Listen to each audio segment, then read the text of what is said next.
Dear students, स्वागत है आपका एक बार फिर से अपने YouTube channel study with GK में। बच्चों, क्लास 9 के लिए JCERT द्वारा जारी किए गए मॉडल प्रश्न पत्र सेट 1 का सेक्शन बी का मैथमेटिक्स का हम लोग हल देखते हैं। तो मैथमेटिक्स में सेट 1 का सेक्शन बी में जो 8वां सवाल है, जो लघुत्तरीय प्रश्न है और प्रत्येक प्रश्न 3-3 नंबर का होगा और 3-3 नंबर वाले 5 प्रश्नों का उत्तर आपको देना है। तो उसमें देखते हैं सेक्शन बी का पहला प्रश्न क्या है। मैंने 8वां नंबर क्वेश्चन है आपका, ABCD एक समचतुर्भुज है। देखिए ABCD एक समचतुर्भुज है। समचतुर्भुज अभी बताते हैं, कहते किसको है समचतुर्भुज। तो एक समचतुर्भुज है और PQRS, 4 बिंदु PQRS क्रमशः भुजाओं AB, BC, CD और DA के मध्य बिंदु है। दर्शाइए कि चतुर्भुज PQRS एक आयत है। देखिए यहाँ पर फिगर जो है आपका इस तरह से होगा। कह रहा है यहाँ पर क्वेश्चन पहले समझना है, क्वेश्चन समझ लेंगे तो आंसर बनाना आसान हो जाएगा। कह रहा है कि ABCD एक समचतुर्भुज है। देखिए ABCD समचतुर्भुज, समचतुर्भुज किसको कहते हैं? जिसके आमने सामने की भुजा क्या हो, समानांतर हो। ठीक है, आमने सामने की भुजा समानांतर हो तो एक समचतुर्भुज है। और इसमें कह रहा है कि PQRS, देखिए यहाँ पर PQR और S 4 बिंदु है जो क्रमशः AB, BC, CD और के मध्य बिंदु है। देखिए P जो है AB का मध्य बिंदु, Q BC का मध्य बिंदु, R CD का मध्य बिंदु और S DA का मध्य बिंदु है। तो अब देख लीजिए, इसमें क्वेश्चन कह रहा है कि दर्शाइए कि चतुर्भुज PQRS एक आयत है। आपको दिखलाना है। अब इसका इसमें PQ बिंदु, Q को R बिंदु से, R को S बिंदु से, S को P बिंदु से हमने मिला दिया। और अब कह रहा है कि इसको दर्शाना है, मतलब सिद्ध करना है, प्रूफ करना है कि PQRS एक आयत है। आयत को सिद्ध करने के लिए कि हाँ कोई चतुर्भुज जो है वो आयत है, इसको सिद्ध करने के लिए यह जरूरी है कि हमको यह जरूरी है दर्शाना कि आमने सामने की भुजा समानांतर हो, पहली बात। और दूसरी बात, आयत होने के लिए यह दर्शाना पड़ता है या यह सिद्ध करना पड़ता है कि उसका प्रत्येक कोण जो है वो 90 डिग्री का हो। अगर एक भी कोण 90 डिग्री का हम अगर सिद्ध कर देते हैं, आयत का मान चतुर्भुज का एक भी कोण अगर हम 90 डिग्री का सिद्ध कर देते हैं, तो इससे यह सिद्ध हो जाता है कि वह चतुर्भुज जो है वह आयत है। तो हमको 2 चीज़ सिद्ध करना पड़ेगा इस सवाल के हल के लिए। पहला कि आमने सामने की भुजा समानांतर, और दूसरा कि उसका प्रत्येक कोण जो है वो 90 डिग्री का होगा। तो आयत सिद्ध हो जाएगा, यानी PQRS का एक कोण 90 डिग्री इसको सिद्ध कर देते हैं और आमने सामने की भुजा को समानांतर अगर सिद्ध कर देते हैं तो हम सिद्ध कर सकेंगे कि PQRS जो है एक आयत है। चलिए अब इसको हम हल करते हैं। अब आसान हो गया, समझ लिए हैं आसानी से आप लोग। अब देखिए इसमें लिखना होता है इस तरह से, दिया हुआ है ABCD एक समचतुर्भुज है। देखिए यहाँ पर, यहाँ भी चित्र बना है, इसमें देखिए ABCD एक समचतुर्भुज है जिसमें PQRS क्रमशः AB, BC, CD, DA के मध्य बिंदु है। चतुर्भुज PQRS बनाने के लिए PQR, RS, SP को मिलाया गया। वो तो मैंने आपको बता ही दिया सबको, इसको मिला दिए, इसको मिला दिए, PQ को मिला दिए, Q को R से, R से, S से, S से P को मिला दिए। रचना में देखिए क्या लिखना होगा, A तथा C एवं B तथा D को मिलाया गया। देखिए अब क्या किया गया है कि A बिंदु को C से भी मिला दिया गया और B बिंदु को D से मिला दिया गया। AB और AC और BD को भी मिला दिया गया। ये रचना में हमने लिखा। सिद्ध करना है, क्या सिद्ध करना है कि PQRS एक आयत है। तो प्रमाण में क्या है, अब देखिए त्रिभुज ABC में देखते हैं। देखिए यहाँ पर त्रिभुज ABC, ठीक है, त्रिभुज ABC में आपको देखना है, ABC में, त्रिभुज ABC में ध्यान दीजिएगा। आप देख रहे हैं कि PQ जो है वो समानांतर है किसके, PQ समानांतर है AC के। इसमें त्रिभुज ABC, इसमें इस त्रिभुज में आप क्या देख रहे हैं, PQ समानांतर AC के। तो जब PQ समानांतर AC के होगा और इस त्रिभुज में P बिंदु और Q बिंदु को मिला दिया गया है और P बिंदु और Q बिंदु क्रमशः दोनों मध्य बिंदु है AB और BC का, तो मध्य बिंदु का प्रमेय होता है। मध्य बिंदु के प्रमेय से आप इसमें लिख सकते हैं PQ बराबर हाफ AC, समीकरण 1 हो जाएगा। PQ बराबर हाफ AC, देखिए लिखा गया है, चूँकि PQ समानांतर AC, इसीलिए PQ बराबर हो जाएगा हाफ AC का, समीकरण 1 हो गया, मध्य बिंदु प्रमेय से। इसी प्रकार से त्रिभुज ACD में भी ले लेंगे। त्रिभुज ACD में हम ले लेते हैं, त्रिभुज ACD में RS, देखिए RS समानांतर AC के, RS जो है वो समानांतर AC के है। देखिए RS समानांतर AC के, ठीक है, RS समानांतर AC के। तो यहाँ भी मध्य बिंदु पर में लागू कर देंगे। एस आर समानांतर ए सी, देखिए एस आर या आर एस समानांतर पी क्यू, यहाँ पर देखिए आर एस मध्य बिंदु पर में से। इसी प्रकार से त्रिभुज ए सी डी में आर एस समानांतर ए सी, आर एस समानांतर ए सी, और मध्य बिंदु पर में से आर एस बराबर हाफ ए सी, आर एस बराबर हाफ ए सी, है ना। इस त्रिभुज में आर एस बराबर हाफ ए सी, इतना समझ लीजिए। समीकरण 1 और 2 हो गया। देखिए ये समीकरण 1 और ये समीकरण 2, दोनों को मिला देते हैं तो क्या हो जाएगा, हाफ ए सी कट जाएगा, पी क्यू बराबर हो जाएगा आर एस के। हमने सिद्ध कर दिया कि पी क्यू जो है पी क्यू बराबर आर एस के, पी क्यू बराबर आर एस का सिद्ध हो गया। और ये भी सिद्ध हो गया कि पी क्यू समानांतर आर एस, पी क्यू समानांतर आर एस, ये भी सिद्ध हो गया। तो जब इतना सिद्ध हो गया तो पी क्यू आर एस क्या हो गया, P Q R S, P Q R S, P Q R S जो है ये वाला, ये एक समानांतर चतुर्भुज सिद्ध हो गया, एक समानांतर चतुर्भुज है। इसी तरह से एस आर समानांतर ए सी, एस आर समानांतर ए सी, तो एस जी समानांतर एन एम, एस जी भी जो समानांतर एन एम का हो जाएगा, एस जी समानांतर एन एम, तो एस जी समानांतर एन एम तथा एस एन समानांतर जी एम, एस एन समानांतर जी एम, ये इसके समानांतर और ये इसके समानांतर, दोनों समानांतर सिद्ध कर दिए। इसका मतलब क्या हुआ, S N M G, S N M G क्या है, एस एन एम जी एक समानांतर चतुर्भुज है। सिद्ध कर दिए कि एस एन एम जी एक समानांतर चतुर्भुज है। और कोण एन एम जी बराबर 90 डिग्री, जब समांतर चतुर्भुज हो गया तो कोण एन एम जी, ये जो कोण हो गया कितना हो गया 90 डिग्री, तो एकांतर कोण हो गया ये। तो जी एस एन भी 90 डिग्री, ये भी कोण 90 डिग्री हो जाएगा। तो एन एस जी बराबर भी एन एस जी बराबर भी 90 डिग्री। तो जब ये कोण हमारा 90 डिग्री सिद्ध हो गया और ये समानांतर सिद्ध हो गया, तो यह स्पष्ट हो गया कि पी क्यू आर एस एक आयत है। इस तरह से सिद्ध हो गया। देखा आपने कितना आसान सवाल था, लेकिन इसमें ज़्यादा थोड़ा सा समझना पड़ता है। ये सवाल आपका सिद्ध हो गया। क्वेश्चन नंबर 9 देखिए, दर्शाइए कि त्रिभुज की एक माध्यिका उसे बराबर क्षेत्रफलों वाले दो त्रिभुज में विभाजित करती है। त्रिभुज की अगर कोई माध्यिका है, माध्यिका किसको कहते हैं, जो त्रिभुज की भुजा के बीचों बीच होकर के गुजरती हो और शीर्ष के बिंदु से मिलती हो। देखिए ए से डी जो आया, कह रहा है कि यह माध्यिका है और बी डी को बराबर भाग में बांटता है, बी सी को, बी और सी को बराबर भाग में बांटता है। कौन रेखा, रेखा ए डी। तो रेखा ए डी क्या है, माध्यिका है। यहाँ पर इस चीज़ को दिखलाना है कि रेखा ए डी जो है, जो माध्यिका है, वह इस त्रिभुज को, ए बी सी त्रिभुज को दो बराबर क्षेत्रफल वाले त्रिभुज में विभाजित कर देती है। इसी को सिद्ध करना है क्वेश्चन नंबर 9 में। देखिए इसमें लिखना होगा, दिया हुआ है ए बी सी एक त्रिभुज है। देखिए यहाँ पर ए बी सी एक त्रिभुज है तथा ए डी एक माध्यिका है। सिद्ध करना है कि एरिया ए बी डी बराबर area A D C, A C D या ए डी सी। इसका एरिया, देखिए इस भाग का एरिया और इस भाग का एरिया दोनों बराबर है। इस चीज़ को सिद्ध करना है। तो रचना में क्या करते हैं कि एक रेखा खींचते हैं यहाँ शीर्ष से ए से, और बी डी को जो बराबर भाग में बांट दें, बी डी रेखा को। तो एम पर एक लंब गिराए ए एम। तो रचना की क्या, ए एम लंब है किस पर, बी सी पर। ये पूरे बी सी पर एक लंब खींच दिए ए एम। अब देखिए प्रमाण है यहाँ एरिया ए बी डी, इसका एरिया ए बी डी बराबर क्या हो जाएगा, हाफ। ये सूत्र होता है हाफ इंटू आधार B D. A B D का एरिया निकालने के लिए, त्रिभुज ए बी डी का एरिया निकालने के लिए फार्मूला लगा देंगे, हाफ गुने आधार गुने शीर्ष लंब। ये शीर्ष लंब इसीलिए खींचे भी थे। तो इसका हो जाएगा हाफ गुने बी डी हो गया आधार, देखिए आधार और शीर्ष लंब ए एम शीर्ष लंब हो गया। इसका मतलब क्या हो गया, हाफ गुने बी डी बराबर, चूँकि आप जानते हैं कि ये जो है ए डी क्या है, माध्यिका है, यानी कि बी सी को दो बराबर भाग में बांटती है। बी डी बराबर सी डी हो जाएगा। तो बी डी बराबर सी डी, तो यहाँ बी डी के जगह पर हम सी डी लिख सकते हैं, क्योंकि बी डी बराबर सी डी है। तो हाफ गुने सी डी गुने ए एम लंब तो वही रह जाएगा। समीकरण 1 मान लेते हैं इसको, चूँकि बी डी बराबर सी डी देख लिखा हुआ है। उसी तरह से आप देख लीजिए एरिया ए सी डी बराबर क्या हो जाएगा, हाफ यहाँ भी हो जाएगा। इस त्रिभुज के लिए फार्मूला लगा देंगे, हाफ गुने इसका जो है सी डी गुने ए एम लंब। इसका जो वही यहाँ भी काम करेगा लंब। इस समीकरण 2 हो जाएगा, ताकि सी डी जो है बी डी बराबर जब सी डी हो जाएगा तो लंब भी उसका जब सेम हो जाएगा, उसके लिए काम करेगा। तो समीकरण 1 और 2 से क्या देख रहे हैं कि ये वाला, इसका दाहिना वाला भाग आर एच एस दोनों का बराबर है, तो ये और ये कट जाएगा। तो क्या हो जाएगा, एरिया ए बी डी बराबर एरिया सी डी नहीं हो जाएगा। तो समीकरण 1 और समीकरण 2 से एरिया ए बी डी बराबर एरिया सी डी। इस तरह से इसका प्रूफ देख लीजिए। क्वेश्चन नंबर 10 देख लेते हैं।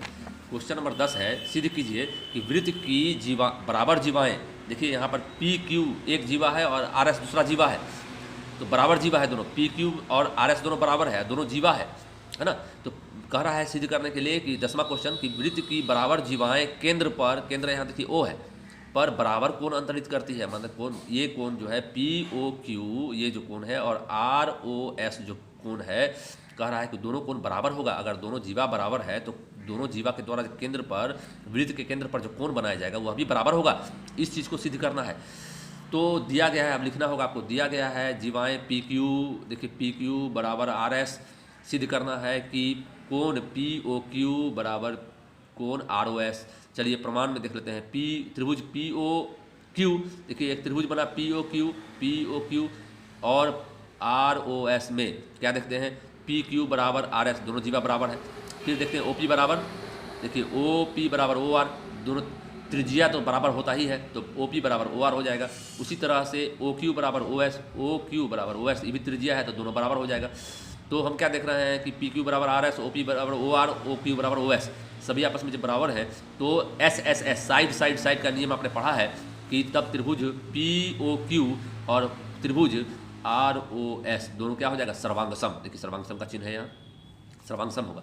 जब दोनों त्रिभुज सर्वांगसम हो जाएगा तो कोण जब सब अंग ही समान हो जाएगा, सर्वांगसम हो जाएगा, तो कोण भी बराबर हो जाएगा। इसका मतलब क्या, कोण पी ओ क्यू बराबर कोण आर ओ एस। प्रूव हो गया, यही प्रूव करना था आपका। चलिए ये कोण, आप ये बहुत आसान सवाल था, आपने समझ लिया। 11 नंबर देखिए, यदि एक रेखा दो संकेंद्री वृत्तों को, एक रेखा है, देखिए मान लीजिए कि यहाँ पर ये थोड़ा सा गड़बड़ की जाएगा, यहाँ देखिए एक रेखा है, यहाँ से ए से लेकर के ए बी सी डी बिंदु को क्रॉस करते हुए जा रहा है, एक रेखा ए डी। कह रहा है कि यदि एक रेखा दो संकेंद्री वृत्तों को, संकेंद्री वृत्त किसको कहते हैं बच्चों, संकेंद्री वृत्त कहते हैं कि जिसका केंद्र एक ही हो और दो वृत्त खींचा हुआ है, उसी केंद्र को लेते हुए दो वृत्त खींचा हो गया, संकेंद्री वृत्त कहलाता है।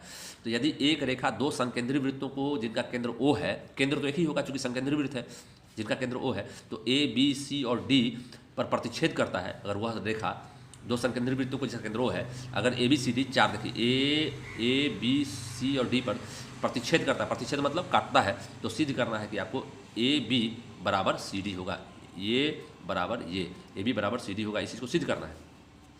चलिए लिखना होगा, सिद्ध करना है कि ए बी बराबर सी डी। प्रमाण देखते हैं, केंद्र से जीवा पर खींचा गया लंब जीवा को समद्विभाजित करता है। देखिए यहाँ पर प्रमाण, यहाँ ओ जो केंद्र है वहाँ से एक लंब खींच दिए इस जीवा पर, यह जो रेखा है इस पर, जिसको कहते हैं ओ पी बिंदु पर एक लंब खींच दिए। और हमने पढ़ा है कि केंद्र से जीवा पर खींचा गया जो लंब होता है वो जीवा को क्या करता है, दो बराबर भागों में बांटता है, समद्विभाजित करता है। यहाँ पर देखिए छोटा वृत्त जो है, छोटा वृत्त है, दो वृत्त है यहाँ पे, एक छोटा वृत्त है एक बड़ा वृत्त है और दोनों संकेंद्रित है वृत्त। तो छोटा वृत्त जो है, तो BC जो है, छोटा BC, छोटा वृत्त का क्या है, जीवा है। BC देखिए, BC यहाँ C है, ये देखिए ये बिंदु C है, ये C है। तो छोटा वृत्त का जो जीवा BC है वो समद्विभाजित होता है और OP जो है उस पर लंब है। OP किस पर लंब है, BC पर लंब है। तो हम लिख सकते हैं कि BP जो कि समद्विभाजित करता है, बराबर भाग बांटता है, तो BP बराबर PC, समीकरण 1 लिख देंगे। उसी तरह से बड़ा वृत्त का जो जीवा है क्या है, AD, देखिए AD यहाँ से यहाँ तक बड़ा वृत्त का जीवा है, यहाँ से यहाँ तक बड़ा वृत्त, इसका जीवा AD है। O से अगर P बिंदु पर हम जो लंब खींचते हैं तो बड़ा वृत्त का जो जीवा है AD, उसको भी यह लंब जो है समद्विभाजित करेगा। तो यहाँ हो जाएगा AP बराबर PD, तो AP बराबर PD या DP। समीकरण 2 हो गया। समीकरण 1 और 2 से हम क्या देखते हैं, समीकरण 2 से समीकरण 1 को घटा देते हैं तो क्या हो जाएगा, AP घटाओ, देखिए यहाँ AP घटाओ BP और इधर हो जाएगा DP घटाओ PC, DP घटाओ PC। तो जब घटाते हैं तो क्या हो जाता है, देखिए यहाँ पर AP से BP हट जाएगा, इससे ये वाला हट जाएगा तो ये बचेगा, तो AB बचा। और यहाँ पर इससे मैंने PD से अगर PC हट जाएगा तो CD बचेगा, CD बचेगा। प्रूफ ये तो सिद्ध करना था कि ये बराबर ये, सिद्ध हो गया आपका। 11 नंबर में सिद्ध हो गया। चलिए 12 नंबर क्वेश्चन देखते हैं। 12वां नंबर क्वेश्चन है, निम्न प्रेक्षणों को आरोही क्रम में व्यवस्थित किया गया है। यदि आंकड़ों का माध्यक 63 हो तो x का मान ज्ञात कीजिए। देखिए यहाँ पर 29, 32, 48, 50, x+2, 72, 78, 84, 95 दिया हुआ है, प्रेक्षण दिया हुआ है। कह रहा है तो इसमें आंसर कैसे लिखेंगे, तो प्रेक्षण की संख्या जो n है वो कितना है, कुल देखिए 1 2 3 4 5 6 7 8 9 10 है।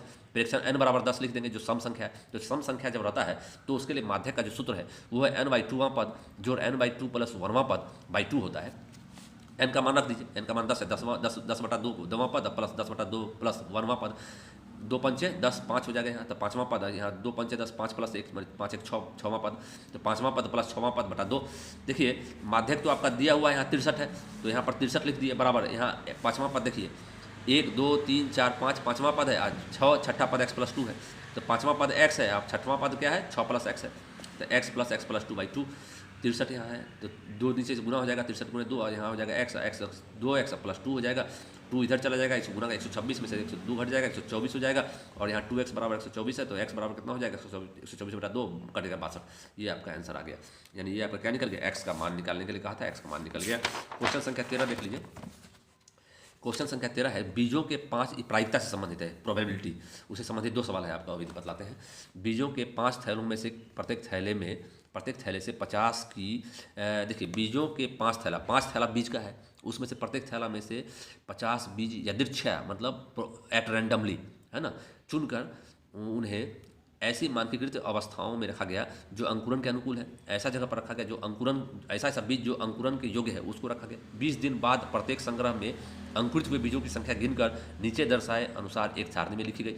अब देखा गया कि प्रत्येक थैला में जो अंकुरन योग्य बीज रखा गया था उसमें से कितना अंकुरित हुआ, तो देखिए यहाँ पर आंकड़ा दिया गया, सारणी दिया गया, थैला कितना, पहला थैला, दूसरा थैला, तीसरा, चौथा, 5वां थैला है, और अंकुरित हुए बीजों की संख्या, तो पहला थैला में 40 बीज अंकुरित, दूसरा थैला में 48 बीज अंकुरित हो गया, सब में 50-50 रखा गया था, लेकिन कितना कितना अंकुरित हुआ देखिए, पहला थैला में 40 बीज अंकुरित, दूसरा थैला में 48 बीज अंकुरित, तीसरा थैला में 42 बीज अंकुरित हुआ, चौथा थैला में 39 बीज अंकुरित हुआ, 5वां थैला में 41 बीज अंकुरित हुआ। तो क्वेश्चन क्या पूछ रहा है, क्वेश्चन कर रहा है कि बीजों के अंकुरन की प्रायिकता क्या है निम्नलिखित बीजों में।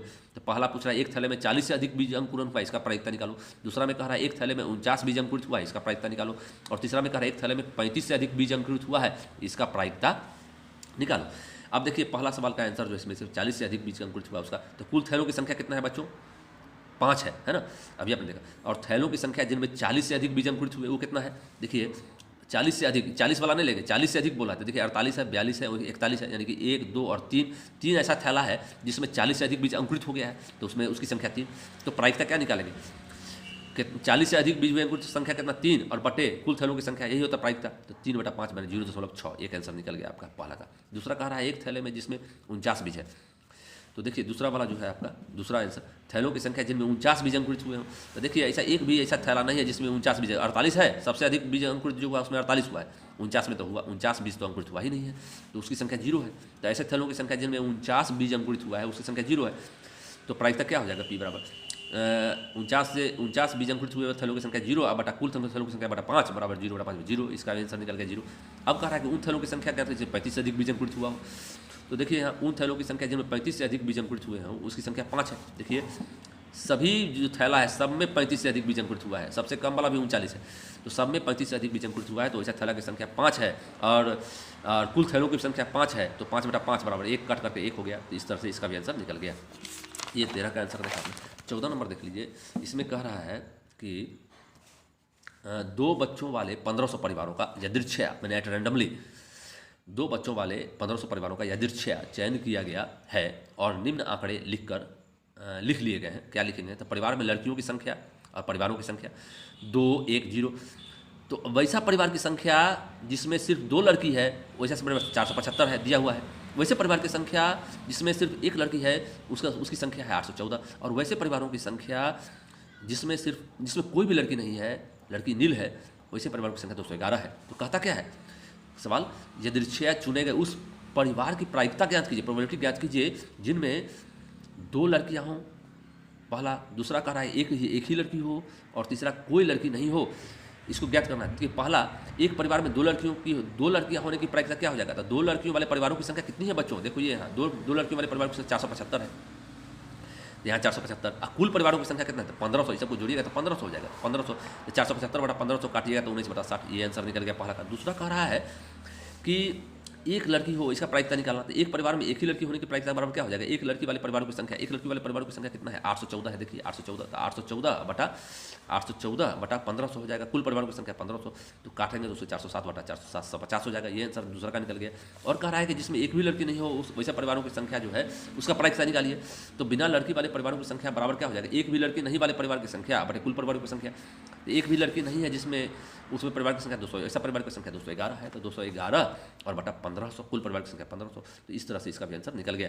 और इसको अगर चेक करना चाहते हैं अगर आप कि हमारा आंसर सही आया है कि नहीं, तो इसको और इसको जोड़ देंगे तो कट कुट कर एक आना चाहिए। अगर एक आ जाता है तो इसका मतलब हमारा आंसर सही है। ये चेकिंग के लिए बताया, ऐसे आपका आंसर निकल चुका है। तो इस तरह से आपने देखा कि जो लघुत्तरीय प्रश्न 3 अंकों वाले प्रश्न जो है उसका उत्तर कैसे हम लोग परीक्षा में हल कैसे करेंगे प्रश्नों का। चलिए वीडियो देखने के लिए धन्यवाद, फिर मिलते हैं नेक्स्ट वीडियो में।